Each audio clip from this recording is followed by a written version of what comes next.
अनेक स्वामी भक्तांच्या घरात स्वामींची शोभेची किंवा पूजेची मूर्ती ठेवलेली दिसते. अशी फोटो फ्रेम वा मूर्ती घरात आणताना आवश्यक नियम पाळायलाच हवे. स्वामी समर्थ यांची मूर्ती अतिशय प्रेरणादायी आहे. ती घरात ठेवल्याने अत्यंत सकारात्मक लहरी अनुभवास येतात. मात्र इतर शोभेच्या वस्तूप्रमाणेच ती घरात न ठेवता तिची आदरपूर्वक प्राण प्रतिष्ठा करावी आणि मगच ठेवावी. मग भले ती भेट म्हणून मिळालेली असो किंवा विकत आणलेली असो, त्या मूर्तीची योग्य प्रकारे पूजा होणे आवश्यक असते.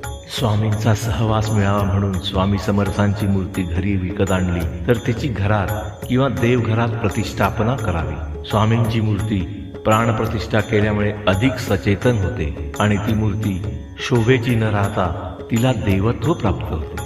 स्वामींची मूर्ती शक्यतो देवघरात